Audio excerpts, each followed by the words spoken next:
देश भर में लोग, और लोग इंडिया के बाहर बैठ के भी ट्रेड करते हैं इंडिया में, बराबर है। तो कैसे करेंगे? तो इसको इलेक्ट्रॉनिकली कर दिया गया है। और जैसे अमेजोन और फ्लिपकार्ट पे क्या होता है, आप बेच सकते हो अमेजोन पे, आप लोगों को पता है, आप लोग अमेजोन फ्लिपकार्ट पे बेच सकते हो, बराबर है। जैसे आप खरीदते हो वैसे बेच भी सकते हो। उसी तरह से शेयर मार्केट में क्या होता है, स्टॉक एक्सचेंज एक मार्केट प्लेस है जहां पे लोग खरीद सकते हैं और बेच सकते हैं, बराबर है। और इसमें यह होता है कि अच्छा अभी मैंने यहाँ पे आमने सामने खरीदा और बेचा, तो पैसा दिया, माल लिया, काम खत्म। अब मैं किससे खरीद रहा हूँ, कहाँ से खरीद रहा हूँ, मेरे को नहीं पता है मार्केट में, जब क्योंकि हम इलेक्ट्रॉनिकली कर रहे हैं। तो मैं अगर कुछ चीज खरीद रहा हूँ, पैसे दे दिए, माल आएगा कि नहीं आएगा, ये कौन देखेगा? ये देखने के लिए हमारे पास क्लियरिंग कॉर्पोरेशन है, बराबर है। क्लियरिंग कॉर्पोरेशन आपका ट्रेड का गारंटी करता है। आपने कोई चीज खरीदी है, उसका पैसा दे दिया है, तो आपको माल मिलेगा, ठीक है। और कोई चीज बेची है तो उसका पैसा आपको मिलेगा, आपको माल देना पड़ेगा, आपको पैसा मिलेगा ही मिलेगा। ये चीज की गारंटी है।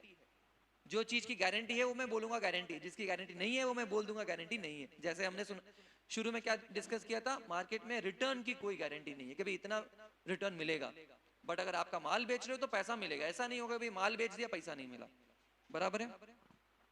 अभी आपको अगर मार्केट में ट्रेड करना है तो आप किसके पास जाएंगे? हाँ, ब्रोकर के पास जाएंगे, क्योंकि एक्सचेंज में आप डायरेक्ट नहीं कर सकते हो, आप ब्रोकर के पास जाएंगे, ब्रोकर के पास अपना खाता खोलेंगे। और ब्रोकर को यहाँ पे हम क्या बोलेंगे, इंटरमीडियरी। इंटरमीडियरी एक टर्म है जो ब्रोकर्स हो गए, इन्वेस्टमेंट एडवाइजर, निवेश सलाहकार होते हैं, म्यूचुअल फंड होते हैं, बहुत सारे अलग अलग कैटेगरी के इंटरमीडियरीज होते हैं जिनके पास सेबी का लाइसेंस होता है, फिर ही वो काम कर सकते हैं। ब्रोकर भी है तो आपको ध्यान रखना है कि भाई वो रजिस्टर्ड इंटरमीडियरी है। तो ब्रोकर के पास आप अकाउंट खोलोगे और उसके थ्रू आप एक्सचेंज में ट्रेड कर पाओगे। उसके अलावा जैसे आप अपना पैसा जो डिजिटल फॉर्म में, पैसा किधर रहता है, पैसा जो डिजिटल फॉर्म में रहता है वो किधर रहता है? बैंक में, बराबर है। शेयर्स फिजिकल होते हैं या ऑनलाइन होते हैं, डिजिटल होते हैं? शेयर्स कैसे होते हैं? अब शेयर सारे डिजिटल हो चुके हैं, बराबर है। फिजिकल में खरीद बेच नहीं हो सकता है, फिजिकल में खरीदना और बेचने का काम ऑलरेडी रोक दिया गया है शेयर्स का, जो लिस्टेड कंपनीज है।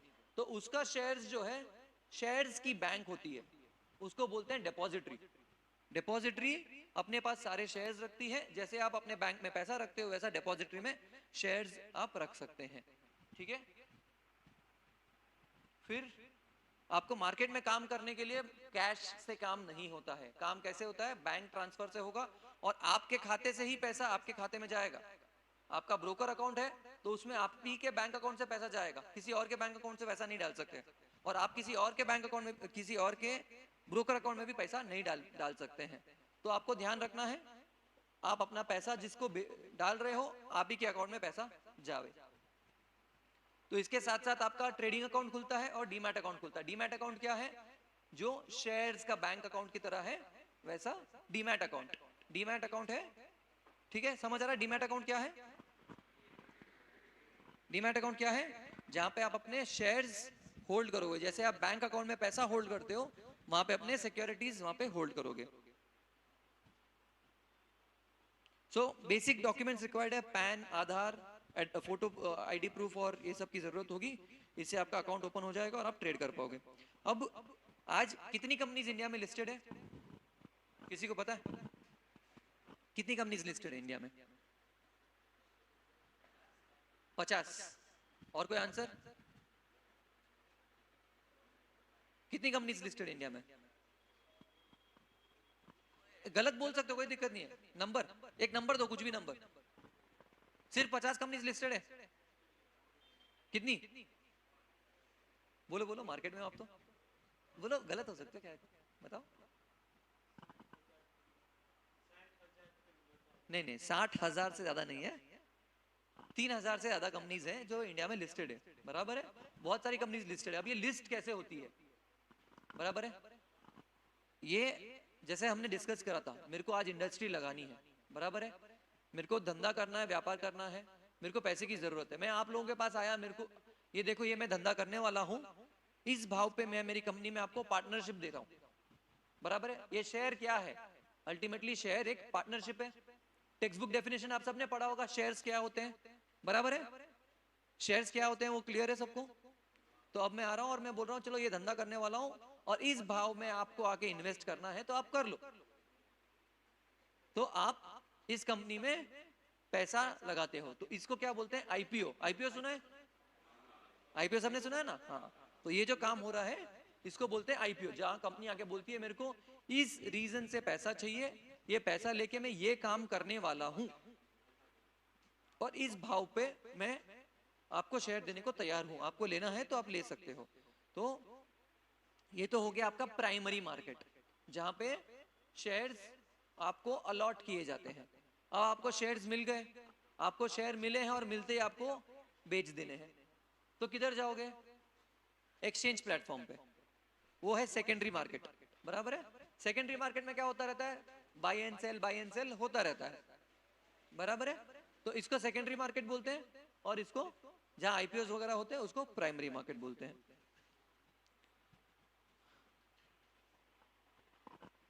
आपका पैसा कितनी मेहनत से कमाते हो? घर पे लोग कितनी मेहनत से पैसा कमाते हैं? बहुत मेहनत करते हैं ना।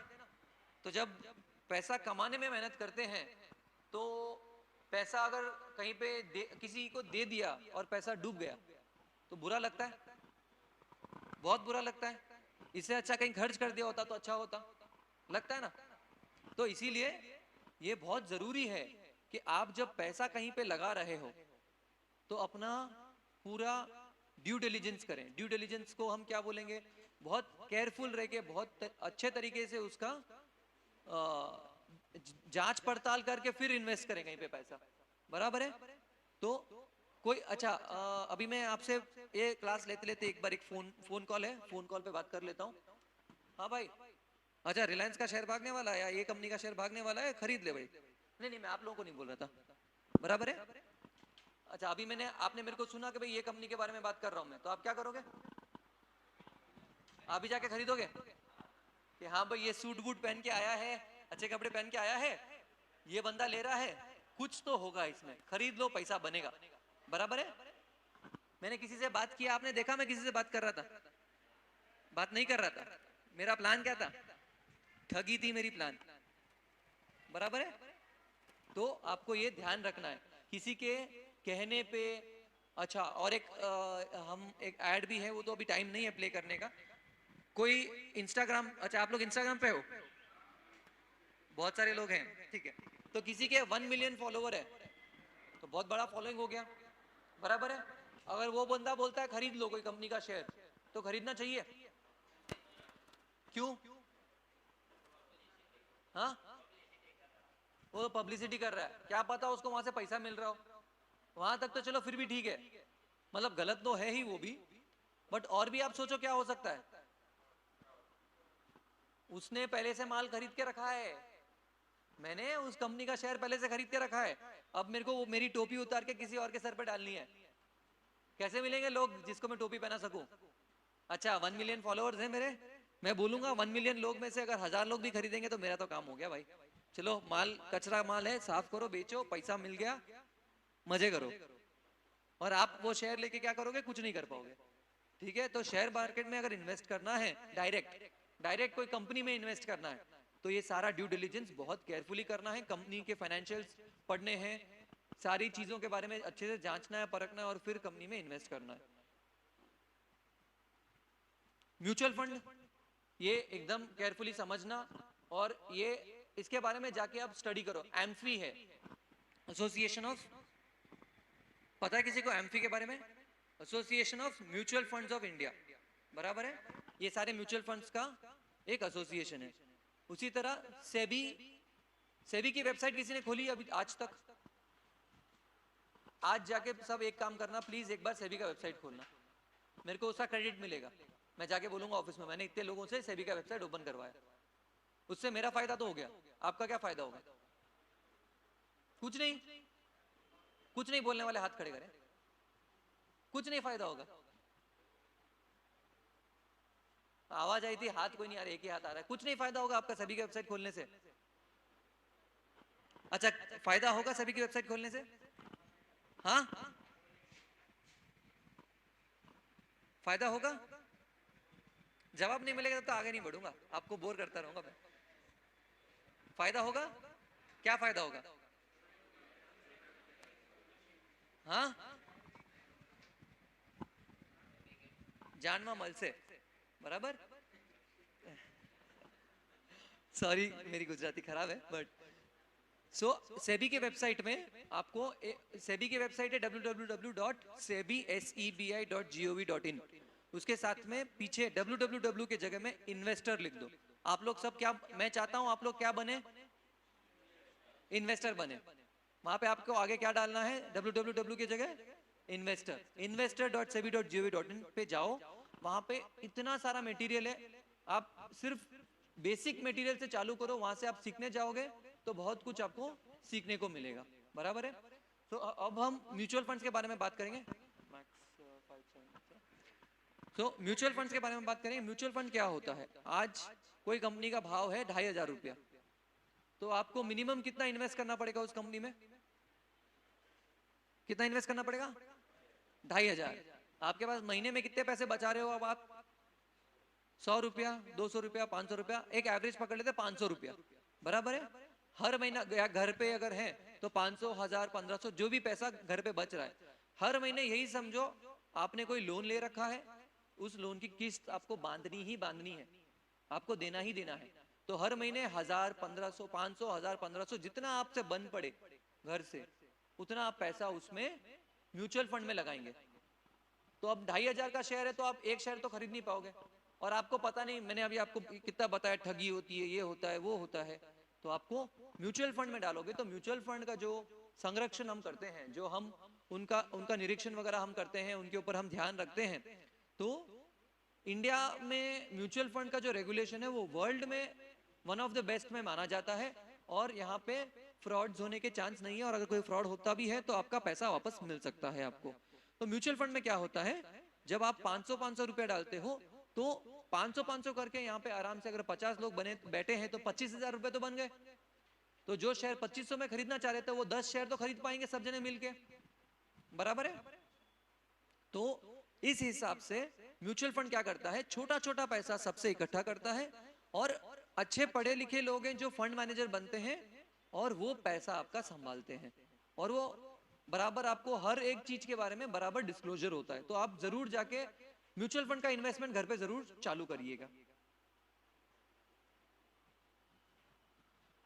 इसके अलावा अगर आपको फिर भी कोई शिकायत हो तो, मैंने स्कोर्स के बारे में बात करी नहीं बात करी, क्रिकेट का स्कोर देखना होता तो क्या करते हैं, क्रिकबज, या फिर गूगल पे क्या लिखना है, India versus what ever country, और आगे स्कोर, स्कोर लिखते हैं। उस बाकी सब हटा दो, सिर्फ स्कोर लिखना और उसमें एक एस जोड़ देना, score in plural form, scores, search for scores. And आपको सेबी का ही एक अलग पोर्टल है जो ऑनलाइन पोर्टल है, जहां पे आप ऑनलाइन कंप्लेंट फाइल कर सकते हो, ऑनलाइन वो कंप्लेंट का रेजोल्यूशन भी होगा। और अगर फिर भी जिसके सामने आपको कंप्लेन है वो अगर नहीं आपकी कंप्लेन की बराबर सुनवाई करता है और बराबर कार्यवाही करता है तो सेबी उसके अगेंस्ट में कार्यवाही करेगा। इसके अलावा बहुत जरूरी है, मैंने आपको बताया था सेबी लाइसेंस देता है अलग अलग तरीके के लोगों को काम करने का। तो जो भी लोग सेबी रजिस्टर्ड हैं उनका लिस्ट सेबी की वेबसाइट पे मिलेगा। तो आपको उन्हीं लोगों के साथ डील करना है जो सेबी रजिस्टर्ड है। और म्यूचुअल फंड इन्वेस्टमेंट करने के लिए आपको किधर जाना पड़ेगा, किधर जाना पड़ेगा म्यूचुअल फंड इन्वेस्टमेंट करने के लिए, कहां जाना है म्यूचुअल फंड इन्वेस्टमेंट करने के लिए, पता है कितने लोग इन्वेस्ट करने वाले म्यूचुअल फंड में, हाँ, और बस इतने लोग इन्वेस्ट करने वाले, चलो ठीक है। तो किधर जाके इन्वेस्ट करेंगे, हाँ, ओरिजिनल वेबसाइट पे, करेक्ट, वेरी गुड। तो ओरिजिनल वेबसाइट पे जाएंगे, आपको म्यूचुअल फंड में इन्वेस्टमेंट करना है तो आप ऑनलाइन कर सकते हो। ऑनलाइन किसकी वेबसाइट पे जाना है, आपको जाना है म्यूचुअल फंड की डायरेक्ट वेबसाइट पे जाके इन्वेस्टमेंट करना है, बराबर है। छोटा छोटा पैसा वहां से आप इन्वेस्ट कर सकते हो। और अभी जब ऑनलाइन सब कुछ हो रहा है तो ऑनलाइन फ्रॉड्स होने के भी चांस होते हैं, बराबर है, तो उससे भी सतर्क रहना है। और आपको 1930 क्या बोला मैंने, 1930 ये नंबर याद कर लो, साइबर फ्रॉड। अगर किसी के साथ कोई फ्रॉड हो जाता है, चलो आप लोग स्मार्ट हो, आपके साथ फ्रॉड नहीं होएगा, बट फिर भी फ्रॉड हो जाता है तो ये नंबर पे कॉल करना है और इमीडिएट कंप्लेन करना है। तो आपके अकाउंट से जो पैसे जिस अकाउंट में गए हैं वो अकाउंट फ्रीज हो जाएगा और पैसे आगे नहीं जाएंगे और आपके पैसे वापस आने के चांस बहुत बढ़ जाएंगे। इसी के साथ में मैं एक और चीज बोलूंगा, सारथी ऐप, SARATHI। मोबाइल फोन पे बहुत सारे एप्लीकेशंस डाउनलोड करते हो, वैसे ही सारथी एक एप्लीकेशन है जो डाउनलोड कर लेना, SARATHI, सारथी। ठीक है, जैसे मैंने बताया investor.sebi.gov.in, वैसे ही इस एप्लीकेशन पे आपको बहुत सारा इंफॉर्मेशन मिलेगा। रोज थोड़ा थोड़ा पढ़ो, तो आपको रोज का 10 मिनट इस एप्लीकेशन पे स्पेंड करो, बहुत सारा आपको सीखने को मिलेगा। आपको बहुत फाइनेंशियली एज वेल एज अपने प्रोफेशनली, अपने एकेडमिकली आपको बहुत सारी चीजें सीखने को मिलेगी। अब इसी के साथ मैंने बहुत टाइम ले लिया है आप लोगों का, थैंक यू। नैमेश जी आगे का प्रेजेंटेशन देंगे, जो मैंने सिक्योरिटीज के मार्केट के बारे में बताया, ये आपको कमोडिटी मार्केट के बारे में बताएंगे, और सवाल जो भी होंगे हम जरूर उसको लेंगे। थैंक यू सर, बहुत अच्छा आपने सबको सिखाया है। और अभी आपको હું હિન્દીમાં એટલે ગુજરાતીમાં બોલીશ તમને, બરાબર છે? હવે આ તમને ફીડબેક ફોર્મ આપવામાં આવ્યું છે, એમાં તમારે નામ ને તમારી બધું ભરવાનું છે. નીચે હું આ છું એમાં તમારે સ્ટુડન્ટ લખવાનું છે, બરાબર છે? પછી હું આમાં ટ્રેડ કરું છું, એટલે તમે જો ટ્રેડ કરતા હો અથવા માર્કેટમાં નવા છો તો એ બોક્સમાં ટીક કરવાનું છે. મને આ વિભાગમાં રસ છે, તમને કોઈ પણ ટ્રેડિંગમાં રસ હોય એ વિભાગ તમારે કરવાનું છે. અને નીચે હું હમણાં પ્રેઝન્ટેશન આપું છું, 10 થી 15 મિનિટ છે મારી પાસે, તો એમાં તમારે બાજુમાં જે એવરેજ ને ગુડ ને વેરી એક્સેલન્ટ આપ્યું છે એમાં કરવાનું. નીચે તમારે ક્વેશ્ચન હોય તો કંઈ પૂછવાનું હોય તો નીચે કોમેન્ટ બોક્સમાં લખવાનું છે. તો આ ભર્યા વગર કોઈ જાય નહીં. જેણે એટેન્ડન્સ શીટમાં સાઇન ન કરી હોય એ કરી દે, જેની પાસે ન આવી હાથ ઉપર કરે. એટેન્ડન્સ શીટ આવી છે બધા આગળ? થઈ ગઈ બધાની સાઇન? ઠીક છે. હવે આપણે, મને સાહેબે 10-15 મિનિટ આપી છે, બરોબર છે? તો હું ફટાફટ આપણે લઈ લઈશું. સૌથી પહેલાં તો આ ફાઇનાન્શિયલ માર્કેટ, આ બધા કેપિટલ માર્કેટ, એમાં શેરના સોદા થાય. ડેટ માર્કેટમાં વ્યાજ દરના સોદા થાય છે. ફોરેક્સ માર્કેટમાં રૂપિયો, ડોલર, એન પાઉન્ડ વગેરે ચલણના સોદા થતા હોય છે. મની માર્કેટમાં થોડા દિવસ માટે પૈસાની જે લેવડ દેવડ થતી હોય એને મની માર્કેટ કહેવાય છે. કોમોડિટી માર્કેટ વિશે આજે જોવાના છીએ આપણે. કોમોડિટી કોને કહેશું? જેનું તમે ઉત્પાદન કરી શકો, ખરીદ વેચાણ કરી શકો અને ઉપયોગ કરી શકો, એ બધી વસ્તુને તમે કોમોડિટી કહી શકાય છે. આપણે બે પ્રકારના માર્કેટ હોય છે, એક તો સ્પોટ માર્કેટ અને ફ્યુચર્સ માર્કેટ. સ્પોટ માર્કેટ એટલે હાજર બજાર અને વાયદા બજાર. આ બધાને દેખાય છે? નહીં તો લાઇટ બંધ કરી દે. દેખાય છે? સ્પોટ માર્કેટ્સ કોને કહીશું? તો કે તમે જે પણ વસ્તુ વાવો છો એ તમે જીનને ત્યાં અથવા તો એપીએમસી માર્કેટમાં વેચવા જાઓ છો, ત્યાં તમે માલ આપો છો, સામે પૈસા આપો. એટલે પૈસા આપો, તુરંત માલની ડિલિવરી થતી હોય અથવા થોડા દિવસની અંદર, એટલે કે 11 દિવસના અંદર જો ડિલિવરી થઈ જાય અને માલ એની સેટલમેન્ટ થઈ જાય, પૈસાની લેવડ દેવડ થઈ જાય, તો એને આપણે હાજર બજાર, સ્પોટ માર્કેટ અથવા કેશ માર્કેટ અથવા રોકડું બજાર કહેતા હોય છે. હવે વાયદા બજાર શું છે? વાયદા બજાર એક ઓનલાઈન માર્કેટ છે. તમે અહીંયા સ્કૂલમાં બેઠા છો, ખેતરમાં છો, ઘરે છો કે મંદિરમાં છો કે બસમાં મુસાફરી કરતાં કરતાં પણ તમે જોઈ શકો કે કઈ કોમોડિટીના ભાવ કેટલા ચાલે છે, બરોબર છે?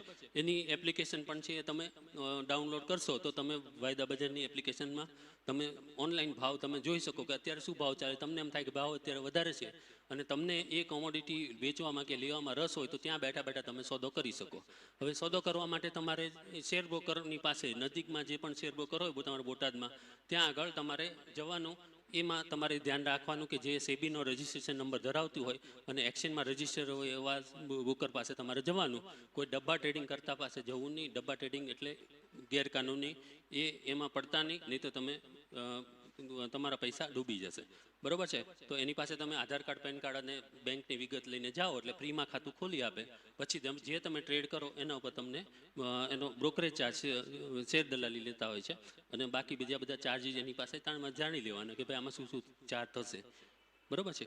તો એ વાયદા બજાર શું છે? તો કે તમે ભવિષ્યની તારીખનો સોદો પહેલેથી કરી નાખી શકો, બરોબર છે? તમારે 1 મહિના પછી ક્યાંક જવું છે, ટ્રેનમાં મુસાફરી કરવી છે, તો તમને એમ થશે કે ભાઈ આપણે પછી ત્યારે ટ્રેન ટિકિટ મળશે કે નહીં, તો તમે અત્યારથી બુક કરી રાખો છો. એવી જ રીતના તમે પાક વાવ્યો છે, તમે સમજો કપાસ વાવ્યો છે, બરોબર છે? તમને એમ થાય કે ભાઈ 2 મહિના પછી, 3 મહિના પછી આ કપાસ આપણો રેડી થશે અને એ કપાસના ભાવ ઘટી જશે, તો તમે શું કરી શકો એ હું તમને બતાડું છું. તો વાયદા બજાર ઉપર તમે 3 મહિના પહેલાથી, 1-2 મહિના કે 3 મહિના કે 6 મહિના પહેલાથી તમે સોદો કરી શકો. ભલે તમારી પાસે એ કોમોડિટી ન હોય, ભવિષ્યમાં તમારી પાસે આવવાની હોય તો એનો સોદો તમે કરી શકો. વાયદો એટલે કે ભવિષ્યની તારીખે ચોક્કસ ભાવે જે સોદા માટે તમે ડીલ કરો છો એને તમે વાયદો કહી શકો છો. હવે આ શેરબજાર સેબીના હેઠળ આવે છે, securities and exchange board of India, શેરબજાર અને કોમોડિટી બજાર. એના હેઠળ એના જે મેમ્બર્સ હોય એટલે કે શેર બ્રોકર હોય એ આવે છે. એના નીચે તમે એજ એ ક્લાયન્ટ, એજ એ ગ્રાહક તરીકે તમે સોદા કરી શકો છો. તમે ડાયરેક્ટ તમે મેમ્બર બનવું હોય તો બની શકાય, પણ તમારે તમારા માટે જ કરવું હોય તો તમારે મેમ્બર બનવાની જરૂર નથી. એજ એ ક્લાયન્ટ તમે સોદા કરી શકો છો. કોમોડિટી વાયદા બજાર ઉપર એકલા કૃષિ ચીજોના સોદા થાય છે એવું નથી. સોના ચાંદી છે, ક્રૂડ તેલ, નેચરલ ગેસ છે, એલ્યુમિનિયમ, તાંબુ, નિકલ, આ બધી કૃષિ ચીજો છે. જે વસ્તુ તમને એમાં ગતાગમ પડતી હોય કે ભાઈ આમાં ભાવ વધઘટમાં હું અંદાજ બાંધી શકું છું, એમાં તમારે કામ કરી શકો છો તમે. હવે હેજિંગ શું છે? મેં તમને બે બજાર બતાડ્યા, એક તો હાજર બજાર અને વાયદા બજાર.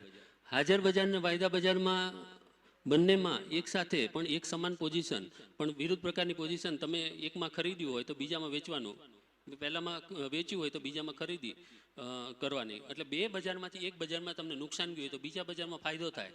એ સરભર કરવાની જે રીત છે એને તમે હેજિંગ કહી શકો છો. હેજિંગ એટલે એક પ્રકારે વીમાનું કામ કરે છે કે તમારું જે નુકસાન જવાનું છે એ સરભર થઈ શકે, એટલે ઓછું થઈ શકે, મિનિમાઇઝ થઈ જાય. સાવ ઓછું થઈ જશે એવું નથી કહેતો, પણ ઓછું તમે કરી શકો છો. હવે હું તમને એનું ઉદાહરણ આપું છું. સ્પોટ પ્રાઇસ એટલે હાજર ભાવ અને વાયદાના ભાવ. સમજો તમે કપાસ વાવેલો છે, બરોબર છે. હવે આમાં મને એ તમે જણાવો કે તમે કપાસ અને રૂ એ બંનેમાં કોઈને ખબર ફરક પડે છે? ખબર? કોઈ એક જણ વ્યક્તિ બોલો, કોણ હાથ ઊંચો કરી, કોણ બોલશે? બોલો, કોને કપાસ કહેશો ને કોને રૂ કહેશો? બોલો. બરોબર, આ ભાઈ માટે તાળીઓ પાડો. બસ. હવે વાયદા બજાર ઉપર રૂ અને કોટન એટલે અને કપાસ બંનેના સોદા થાય છે, બરોબર છે. તો આ જે સમજો વાયદા બજાર ઉપર રૂના ભાવ ખાંડી દીઠ 62,000 રૂપિયા ચાલે છે અત્યારે. 3 મહિના પછી તમારો કપાસ રેડી થવાનો છે, બરોબર છે. તમને એમ થાય કે 3 મહિના 2 કે 3 મહિનામાં ભાવ ઘટી જશે તો તમને તમારી સેફટી માટે શું કરી શકો? વાયદા બજાર ઉપર સમજો 63,000 રૂપિયા ભાવ ચાલે છે, બરોબર છે. દેખાય છે 63,000 રૂપિયા. તો તમે અત્યારે 63,000માં તમારો કપાસ વેચી નાખો. ભલે તમારો કપાસ ખેતરમાં છે, તમારી પાસે અત્યારે વસ્તુ હોવી જરૂર નથી, તો પણ તમે સોદો કરી શકો. તમે વાયદા બજાર ઉપર નીચામાં ખરીદીને ઊંચામાં વેચો તો પણ ફાયદો થાય, ને ઊંચામાં વેચીને નીચામાં ખરીદો તો પણ ફાયદો થાય. તો 63,000માં તમે વેચી નાખી દો. 2 મહિના કે 3 મહિના પછી કપાસ રેડી થયો ને તમે જીનર પાસે ગયા તો કે 62,000 ને 61,000 થઈ ગયા, ભાવ 1,000 રૂપિયા ઘટી ગયો, તો તમને અહીંયા 1,000 રૂપિયાનું નુકસાન ગયું. પણ સામે તમે એટલો જ કપાસનો સોદો વાયદા બજાર ઉપર કરી નાખ્યો, રૂનો સોદો, તો અહીંયા આગળ 63,000ના ભાવ અહીંયા ઘટે તો અહીંયા પણ ઘટે, અહીંયા 62 થયા. તો અહીંયા તમે નીચામાં ખરીદીને સોદો કટ કરી નાખો. ખરેખર તમે ડિલિવરી અહીંયા જ આપો છો, પણ અહીંયા તમને 1,000નું નુકસાન ગયું. પણ તમે વાયદા બજાર ઉપર ઉભડક સોદો કર્યો છે, ત્યાં તમને 1,000 રૂપિયા મળી ગયા. અહીંયા તમને 1,000નું નુકસાન ગયું તો સામે 1,000ની ભરપાઈ થઈ ગઈ તમને, બરોબર છે. 1,000 પૂરેપૂરા ના થાય પણ આગળ પાછળ, હું આ તમને સમજાવવા માટે કહું છું. અહીંયા તમને જેટલું નુકસાન થાય એવું ઘટાડવા માટે તમે વાયદા બજાર ઉપર ઉભડક સોદો સાથે કરી શકો, બરોબર. ભલે તમારે ડિલિવરી આપવી હોય તો આપી શકો, નહીં આપવી હોય તો તમે એનો કોઈ જરૂર નથી, બરોબર છે. તો કપાસ અને કોટન, એમાં કોટનમાં ફરજિયાત ડિલિવરી છે અને કપાસની અંદર તમારે બંને એમાં ઓપ્શન છે કે તમારે ડિલિવરી આપવી કે નહીં આપવી, બરોબર છે. તો મેઇન સ્લાઇડ લઈ લઈશ. કેવા પ્રકારનો કોટન કે રૂ તમે વાયદા બજાર ઉપર વેચી શકો? તો કે 29 જેની તારની લંબાઈ હોય 29 મિલીમીટર, 29 થી નાની 28 સુધી 1% ડિસ્કાઉન્ટ કાપીને પણ તમારો માલ લઈ લે, પણ 28 થી ઓછો હોય તો નહીં લઈ શકે. હવે આ તમારે જે એક્સચેન્જની વેબસાઇટ ઉપર કે ત્યાં તમે જે પ્રોડક્ટમાં જાઓ તો એના કોન્ટ્રાક્ટના ધારાધોરણો લખેલા હોય, એ કોન્ટ્રાક્ટના ધારાધોરણો મુજબ તમારે માલ આપવો પડે ડિલિવરી આપવી હોય તો એનું ભેદનું પ્રમાણ આ બધું તમારે ચકાસી લેવાનું. તમારે બાજુમાં જે લેબોરેટરી હોય ત્યાં આગળ જઈને તમારો માલ ચકાસી લઈ શકાય.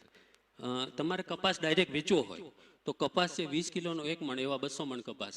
પણ જો રૂ તમારે વેચવું હોય તો રૂ છે એ 48 ખાંડી એટલે કે 100 ગાંસડી તમે રૂ વેચી શકો, ઓછામાં ઓછું, બરોબર છે. તમારી પાસે એટલો ન હોય તો તમે એક પાસે 25 ગાંસડી છે તો 4 ખેડૂત ભેગા થઈને 100 ગાંસડી વેચી શકો રૂની, બરોબર છે.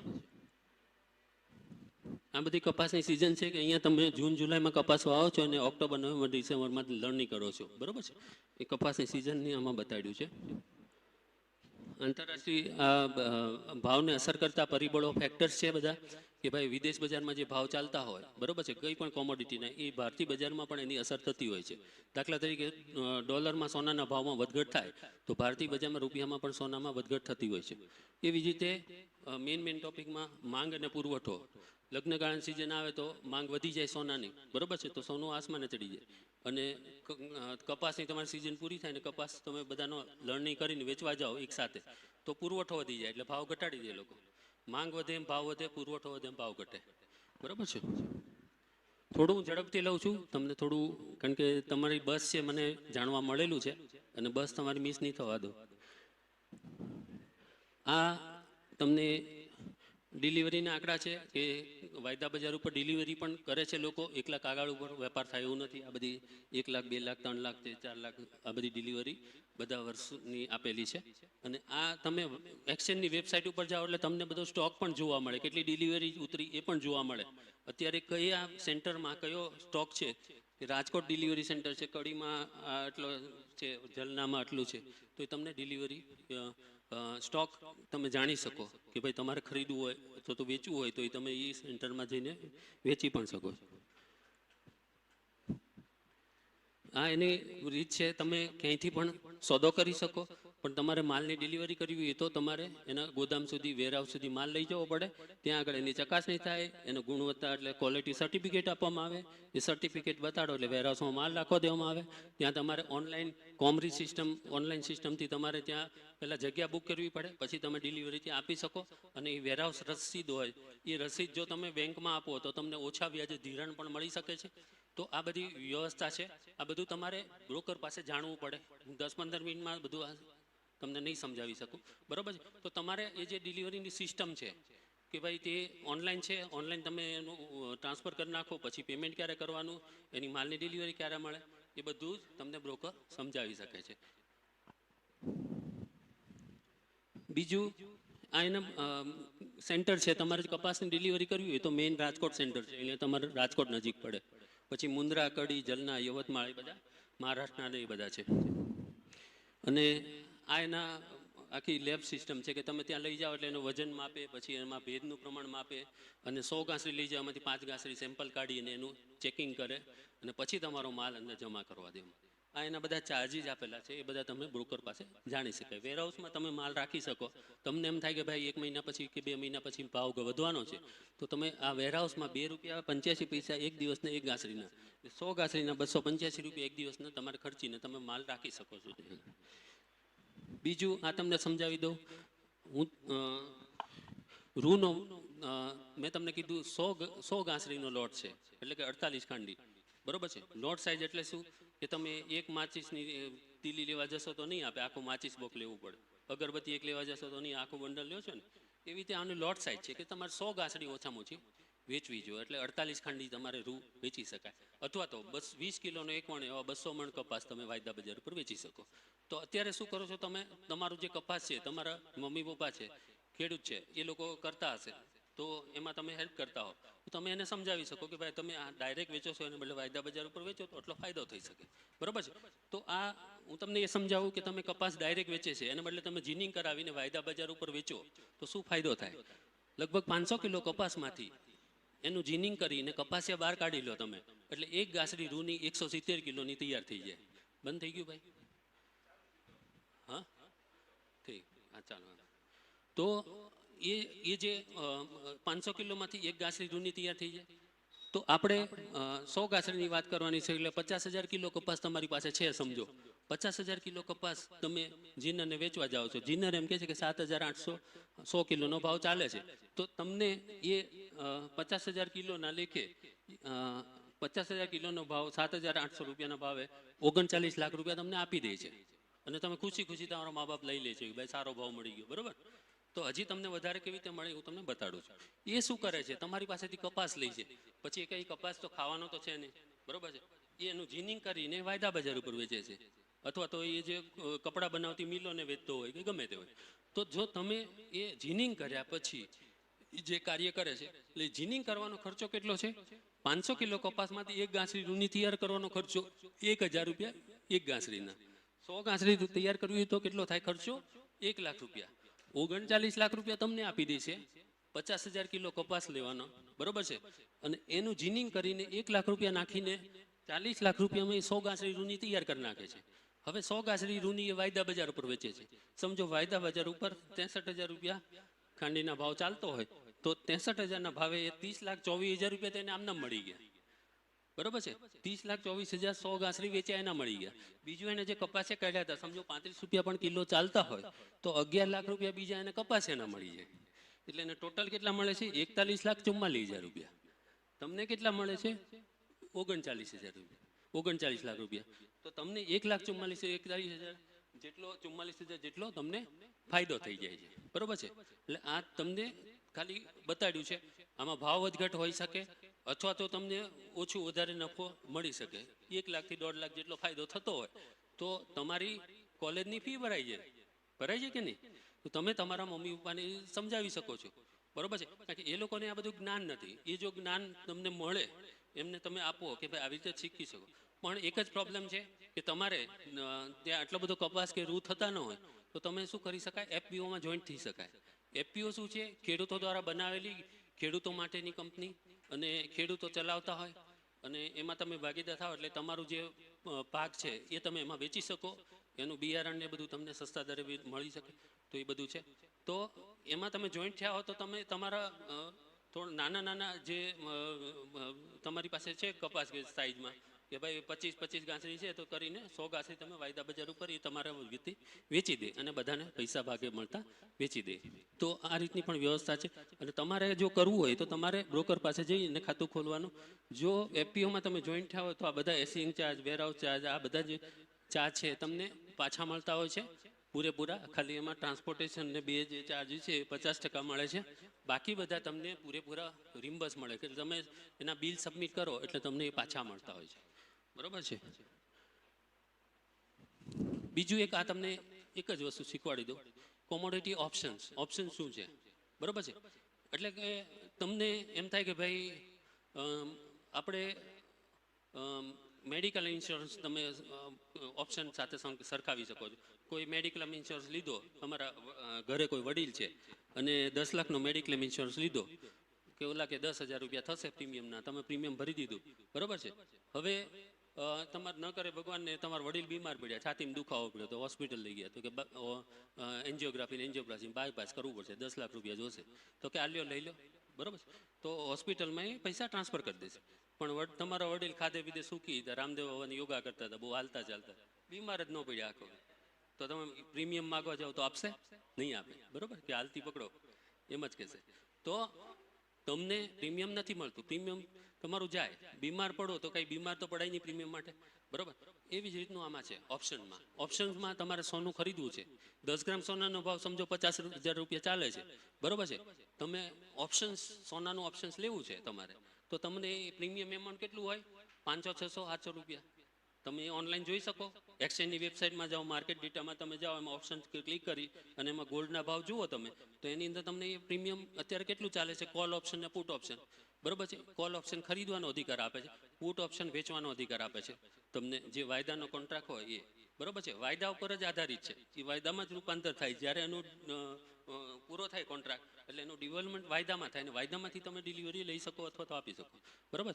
તો જે તમને એનું પ્રીમિયમ એમાઉન્ટ છે, સમજો 500 રૂપિયા તમે ભર્યા અને 50,000નું 10 ગ્રામ સોનું ખરીદવા માટે 500 રૂપિયા ભર્યા તમે, 50,000નો ભાવ 60,000, 70,000 થઈ ગયો તો તમારે 70,000 આપવાની જરૂર નથી કે મેં તો આ ઓપ્શન ખરીદ્યું છે, મેં 500 ભર્યા છે, બરોબર છે.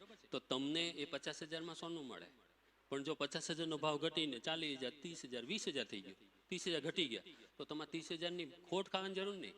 તમારે એમ કહેવાનું ભાઈ હું શું કરવા ખરીદું આ, મને તો સોની આગળથી લઉં તો સસ્તું પડે.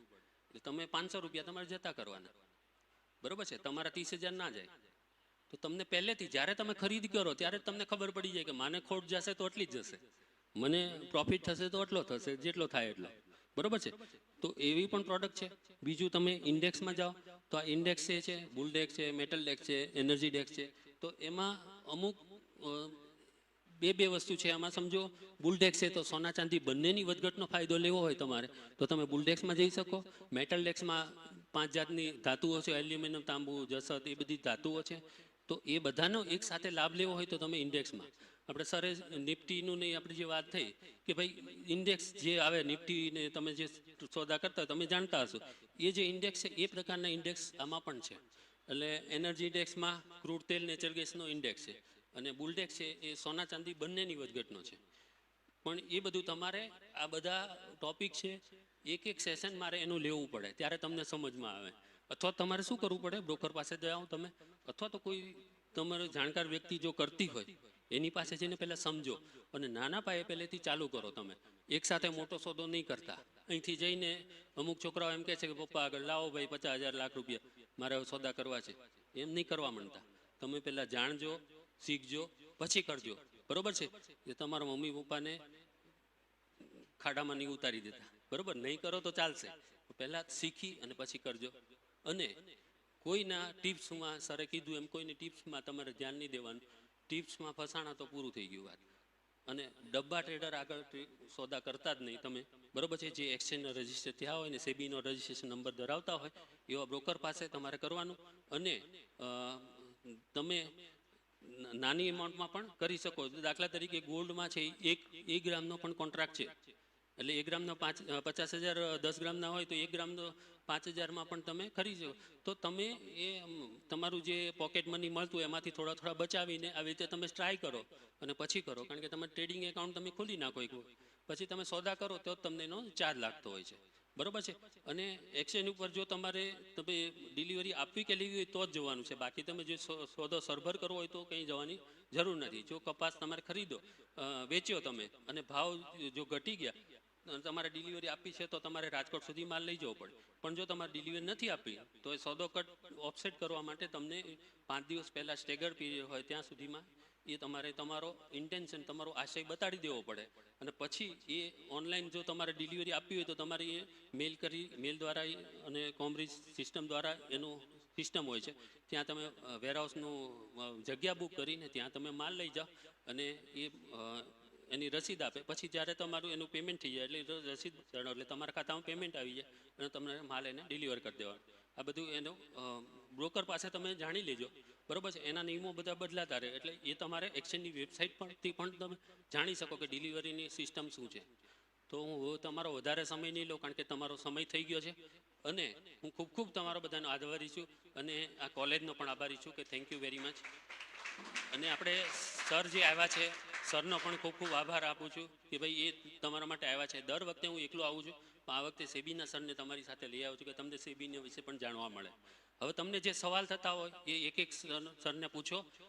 કારણ કે અમારી પાસે ટાઈમ એટલે અમે તો ટાઈમ છે પણ તમારે બસ જતી રહી છે તો તમે પૂછી શકો છો. જલ્દી ફટાફટ બધા પૂછજો સવાલ. हाँ, एक से ना सब शांत रहेंगे. आपको एक सवाल है, आईपीओ में पैसा लगाने के लिए क्या करना पड़ेगा, है ना? आईपीओ में अगर लगाना है, पहले आईपीओ का भाव कौन सेट करता है? कौन सेट करता है? आईपीओ का भाव कौन सेट करता है? कोई आइडिया है? सबके लिए ये सवाल है. थोड़ा 2 मिनट और, आप लोगों को बहुत देर से बैठा के रखे हैं, 2 मिनट और है बस. आईपीओ का भाव कैसे सेट होता है? कोई भी चीज का भाव कैसे सेट होता है? कितना डिमांड है, कितना सप्लाई है, बराबर है? उसके हिसाब से भाव सेट होता है. सेबी किसी के भी भाव में ये नहीं बोलता कि भाई ये भाव होना चाहिए या ये भाव नहीं होना चाहिए, बराबर है? हम इतना देखते हैं कि भाई जो वो आपको जानकारी बता रहे हैं क्या वो पूरी जानकारी बता रहे हैं और क्या वो कोई गलत जानकारी बता रहे हैं. इतना सेबी का काम है. अब आपका सवाल है आईपीओ में पैसा लगाना है तो कैसा लगाए? आपको पहले उसके लिए चाहिए डीमैट अकाउंट. आपका डीमैट अकाउंट खोलना पड़ेगा. जो बहुत सारे ब्रोकर है जो फ्री में भी खोल के देते हैं आपको अकाउंट, ठीक है? वो डीमैट अकाउंट भी ऑनलाइन खुल जाएगा. डीमैट अकाउंट ऑनलाइन खुल गया, फिर उसके बाद में 1 second please. Demat account online खुलने के बाद में आपको बैंक अकाउंट से आप अप्लाई कर सकते हो. बैंक अकाउंट में नेट बैंकिंग में ऑप्शन होता है जहां पे आपका पैसा क्या होता है, ब्लॉक हो जाता है. समझो आपने 15,000 रुपया कोई आईपीओ में लगाना है तो वो आपके बैंक खाते में अगर 20,000 रुपए हैं तो 15,000 रुपया ब्लॉक कर देगा और आपको अपना वहां पे डीमैट अकाउंट डिटेल्स देके आपको वहां पे किस भाव में आप शेयर लेना चाहते हैं कितना शेयर्स लेना चाहते हो वो वहां पे आप एंट्री करोगे तो आपके अकाउंट में ब्लॉक हो जाएगा पैसा। फिर अगर बहुत सारे लोग अप्लाई कर रहे हैं, बहुत सारे लोगों को वो शेयर्स चाहिए, तो हो सकता है वो लॉटरी के हिसाब से लोगों को मिलेगा कि भाई 10 जन ने अप्लाई किया बट 2 ही मिलेगा, तो 10 में से कोई भी 2 को लॉटरी के हिसाब से सेलेक्ट करके उनको वो शेयर्स मिल जाते हैं, वो उनके डीमैट अकाउंट में आते हैं।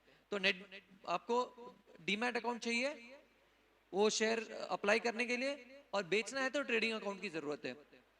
Demat account, trading account, bank account, ये 3 चीज की जरूरत पड़ेगी आपको। दूसरा कोई सवाल या कोई भी चीज आप बेझिझक होके पूछिएगा।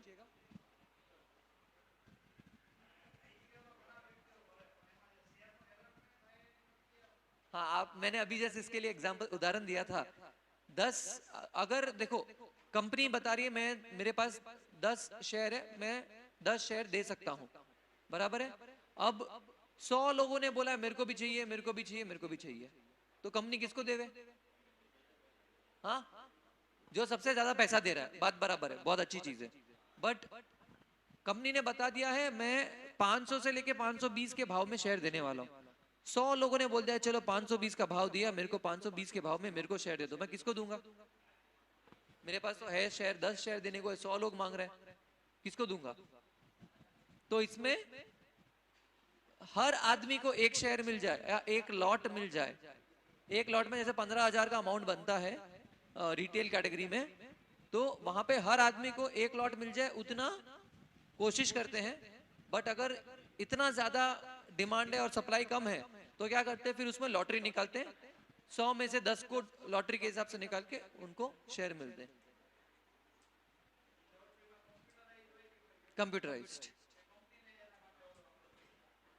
Computerised randomiser. कोई सवाल? हाँ, क्या?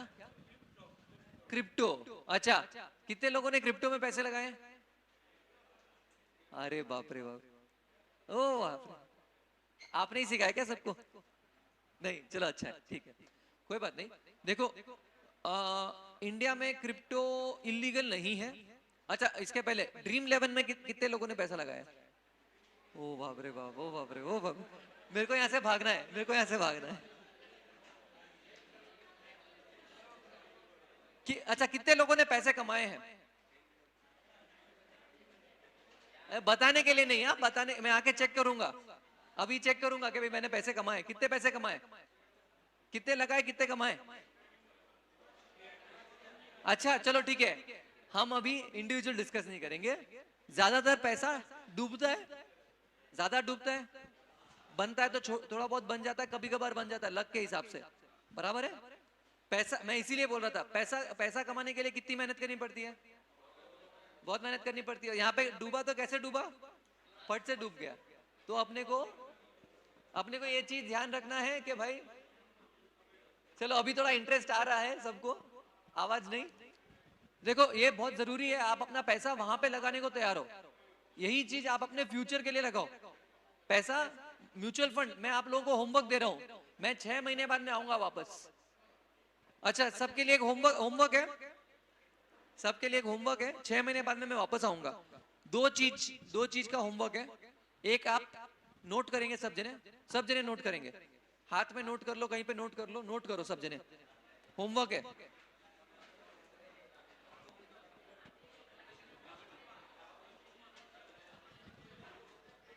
फार्मर प्रोड्यूसर ऑर्गेनाइजेशन, FPO, ठीक है। फार्मर क्या है, FPO क्या है, फार्मर प्रोड्यूसर ऑर्गेनाइजेशन।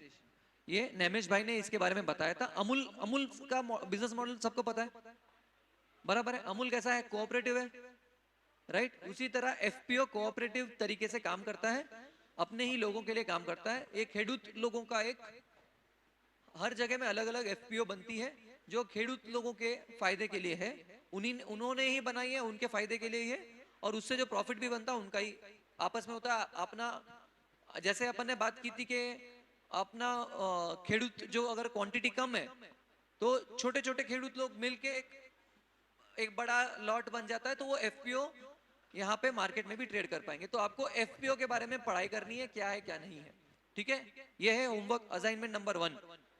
और असाइनमेंट नंबर 2, म्यूचुअल फंड। ठीक है, म्यूचुअल फंड के बारे में समझो। जितने लोगों ने ड्रीम 11 में जितना पैसा लगाया है, उतना पैसा मैं आशा करता हूं लोग म्यूचुअल फंड में लगाएंगे। बहुत ज्यादा पैसा नहीं, मैं बोल रहा हूं 500 रुपया लगाओ। उससे आपको भले ही पैसा वो खत्म होगा नहीं, खत्म हो जाए या बढ़ जाए, कुछ भी जाए, उससे बहुत ज्यादा फर्क पड़ने वाला नहीं है। बट अगर 500 रुपया लगाओगे ना आप, तो आपको चीजों के बारे में सीखने को बहुत मिलेगा। वो 500 रुपए से बहुत ज्यादा वैल्यूएबल है। ठीक है, तो ये 2 होमवर्क है आप लोगों के लिए। 6 महीने बाद में वापस आऊंगा। जितने हाथ ड्रीम 11 के लिए खड़े हुए थे, मैं चाहता हूं उतने ही हाथ किसके लिए खड़े होंगे? म्यूचुअल फंड के लिए। बराबर है? ये करो, पैसा बचाओ। कंपाउंडिंग सब समझते हो? टाइम वैल्यू ऑफ मनी, बराबर है? कंपाउंडिंग समझते हो ना? शुरू में ऐसा लगेगा ठीक है 500 का 550 हो गया, कोई बड़ा बात नहीं है। बट जब वो आगे जब बढ़ने लगेगा ना, आप हर महीने 500 डालोगे, एक टाइम ऐसा आएगा जब महीने का आपका रिटर्न ही 500 रुपए के ऊपर होगा। महीने का बोल रहा हूं मैं, बराबर है? ये एक आदत बनाने की जरूरत है। तो आप जैसे जैसे पैसा बचाओगे, उतना आप लोगों के लिए फायदा होगा। और कोई सवाल है? लास्ट सवाल अगर कोई है तो। नए स्टॉक, हाँ ये भाई स्टॉक एनालिसिस करके शेयर लेना चाहते हैं, वेरी गुड। तो आपको स्टॉक बिना एनालिसिस के तो लेना नहीं है, ये चीज क्लियर है? बराबर है? अब स्टॉक एनालिसिस करने में क्या करें? अभी देखिए, स्टॉक का भाव किसके ऊपर डिपेंड करता है? अपन ने डिस्कस किया, किसके ऊपर डिपेंड करता है? Supply and demand. ठीक है, एकदम परफेक्ट। तो भाव कैसे ऊपर नीचे होता है? डिमांड एंड सप्लाई, उस पे किसी का हाथ नहीं है। बट आपको जब इन्वेस्टमेंट करना है, तो आपको भाव देख के इन्वेस्टमेंट नहीं करना, बहुत नीचे आ गया है ले लेता हूं, ऐसा आपको इन्वेस्टमेंट नहीं करना है, नहीं करना है। ठीक है, करना कैसे है? कंपनी की बैलेंस शीट पढ़ो। कंपनी कंपनी क्या प्रॉफिट मेकिंग कंपनी है, लॉस मेकिंग कंपनी है? जरूरी नहीं है आज प्रॉफिट बन रहा है तो कल भी प्रॉफिट होगा। आज आप यही देख लो, आपको कोई भी कंपनी में अगर शेयर खरीदना है, तो आप ये समझ लो कि भाई आपको उस कंपनी में पार्टनर बन रहे हो आप। बराबर है? तो ऐसी कोई कंपनी में जहां पे आप पार्टनर बनने जाने वाले हो, पार्टनर बनने वाले हो कोई धंधा, तो वो क्या वो धंधा अच्छा है? क्या उसका फ्यूचर अच्छा है? क्या उससे कमाई अच्छी होने वाली है? उस धंधे को समझ के फिर आप पार्टनरशिप करोगे। उसी हिसाब से कंपनी का भी आपको एनालिसिस करके फिर करना है। और जब तक ये चीज आपको अच्छे से समझ नहीं आती है, तब तक आपको कोई भी कंपनी में इन्वेस्ट नहीं करना है आपको। इसीलिए म्यूचुअल फंड्स वगैरह रहते हैं जो अपना काम, ये रिसर्च का काम, वो सब अलग से उनके लिए टीम रहती है, और वो लोग बड़े पैमाने पे ये काम करते हैं। तो उनके पास सारे रिसोर्स और सब होते हैं। और एनालिसिस करने के लिए बहुत सारी वेबसाइट्स है। एक्सचेंज की वेबसाइट पे जाओ, वो लोग बहुत सारे डिस्क्लोजर देते हैं, उनके एनुअल रिपोर्ट्स होते हैं, उनके जो भी अनाउंसमेंट्स होते हैं कि भाई आज हमको कुछ नया ऑर्डर मिला है, या आज हमारे कंपनी के साथ कोई हादसा हो गया है, तो वो सारा कुछ ऑनलाइन एक्सचेंज के वेबसाइट पे आपको मिल जाएगा।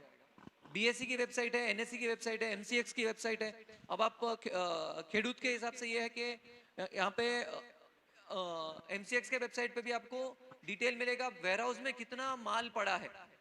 कपास हो गया, कपास कितना माल वहां पड़ा है, तो उससे भी एक आइडिया लगता है मार्केट में भाव किधर क्या रहेगा। भाव बहुत सारी चीजों पे डिपेंडेंट है। बट सिंपल सी चीज है, आपको खेडूत का भाव वायदा बाजार में क्या चल रहा है, ये इससे कोई आपको ये जान के आपको कोई फायदा होगा? मेरा एक सवाल है, मेरा एक सवाल है आप लोगों से। कपास का भाव वायदा बाजार में क्या चल रहा है अभी, इससे आपका कोई लेना देना है क्या? है? क्या है सही आंसर है? क्या है? बोलो बोलो।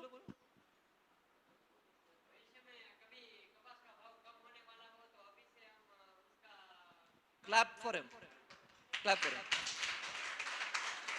वेरी गुड, चमक गया। सही है। तो इसीलिए देखो, आप मार्केट में ट्रेड करते हो नहीं करते हो, काम करते हो नहीं करते हो, अपने को चीजों को समझ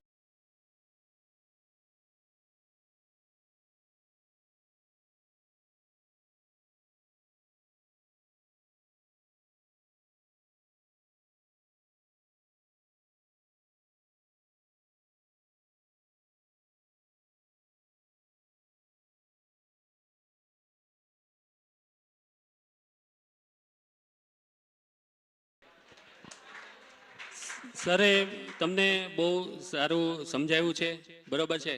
તો એક વખત સરના માટે તાળીઓ થઈ જાય જોરથી, બસ.